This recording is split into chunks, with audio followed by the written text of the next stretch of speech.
What's up, Internet? My name is Michael Cook, this is Blue Giant Media, and we're here to connect through gaming. Today we're going to take a look at what's inside the Scythe Modular board expansion, and we're going to open it up, take a look at the component quality, the production quality, and how it's going to fit inside of the legendary box.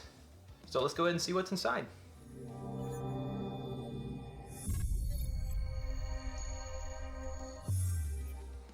Alright, so the Scythe Modular board is mostly what it sounds like. It is predominantly going to be the modular board makeup for Scythe. But there's some other stuff in here too that we'll take a look at. As you can see, it does not come in a box, but rather, this is, I think one of the few other games that I've seen do this is the expansion for Castles of Mad King Ludwig, where they pretty much wrap in plastic, and that's pretty much it. Which, I mean, it's okay because you don't need a box, especially when you already have a legendary box. But, I mean, I always worry a little bit that it could let them be damaged, but this one was not, so I'm okay. But I do worry sometimes, so I have mixed feelings about whether it being just packaged loosely, or I guess not loosely, but wrapped in plastic, whether that's actually going to be a desirable setup. So, I'm not quite sure what to think of that still. Everything is punching out real nice. So, the bulk of the game, or not the game, but this particular expansion, is are these 4 tiles that are going to be put on your new board to make a modular setup. So you'll be taking your board, which I guess some people are really big on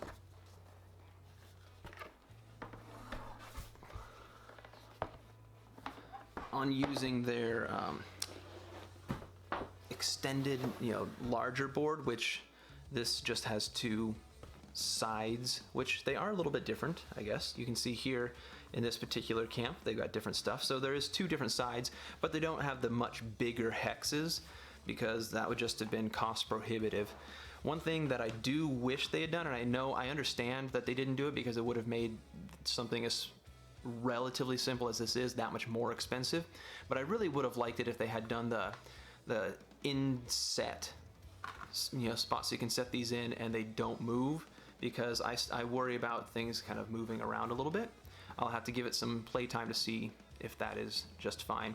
But you'll be taking these and you'll be placing them around, and based off the number of players you can use fewer spots, which is also kind of nice. You can make the board smaller or larger based off the number of players.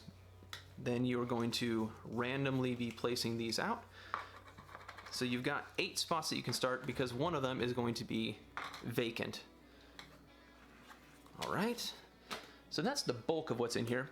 I guess the other thing is if you did have the inset spaces for these, you would have to have it on both sides, meaning that this board would be triple thickness, which I know that's especially where the cost prohibitive and then space prohibitive part comes into play. And there's going to be some special rules about how to place these in a way that is going to actually allow you to play the game properly, which I'm not going to go into entirely at this point because that's for kind of a setup and gameplay sample. Here's the rule book for this. It is pretty good sized for what it is. Oh, that's why. It's multilingual. So here, these 2 pages look like that's going to be all there needs to be for the English. We've got German, Italian, Spanish, Japanese, Polish, Russian, Spanish, I guess, maybe there's Portuguese. Yeah, this is Portuguese. But no, this will be Portuguese. I'm not sure why they have, I guess because maybe there's different dialects of Spanish. There's Mexican-based, and then, oh, this does not, okay, no, that's because this is not the Mexican flag. This is, I'm not sure what. Something, I'm guessing Eastern European. So there's quite a few different languages in here.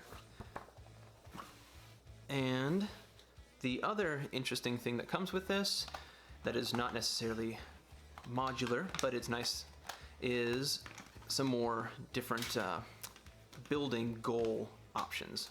So we now have another 1, 2, 3, 4, 5, 6, 7, 8 more of these.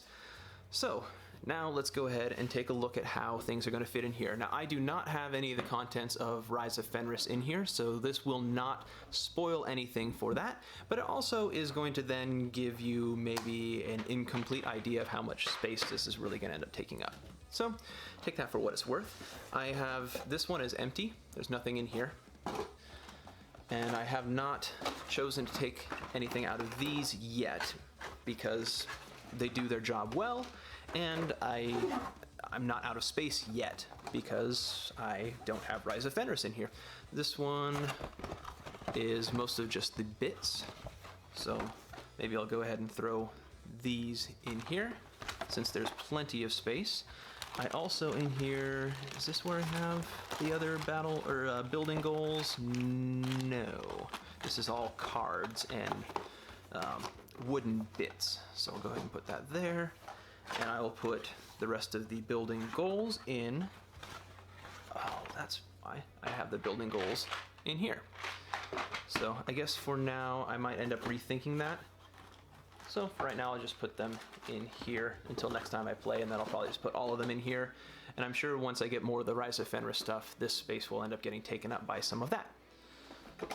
All right, so now we'll go ahead and put this board down at the bottom with the other board. And in here, I do have the base board and the extension. And so now there's quite a bit of this box that's taken up just by board alone. Since this was already pretty close to the top, I think I might have to kind of remove some things from here. Now I do still have everything in these, which does take up extra space, but at the same time it keeps them protected very well. So I'm gonna kind of decide to hold on to those as long as I can. Hopefully I can end up keeping everything, including the Rise of Fenris items, in this box without having to remove everything from there. But I am probably going to have to ditch this, at least for the moment. If I do end up having to use space differently once I get the rest of the Rise of Fenris stuff in here, then we will have to cross that bridge when we come to it. Maybe we'll have to use this in some way, shape, or form, but at least for the moment, there's still a pretty good amount of empty space in here. Granted, without this, but I do have my Plano in here with all the realistic resources, the regular original resources, metal coins, so I'm not too worried about that. I'm pretty sure I should be able to get everything in here just fine. And I think to avoid warpage, I'm probably going to put all of these in and then put this on top so that there's no possibility for some extra warping happening. All right, so we are down one box, but everything still fits.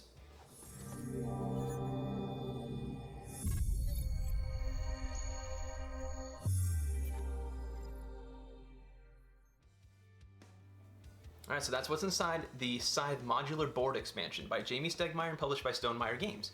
If you want to know more about Scythe or the Scythe Modular Board expansion, take a look in the description section where you can find a link to unboxings of some of the other expansions and base set, and some setup and gameplay samples, my overview and review of Scythe, and you can also find a link there to macronovagames.com where you can buy the modular board expansion and a whole bunch of other Scythe stuff and a whole bunch of other great games.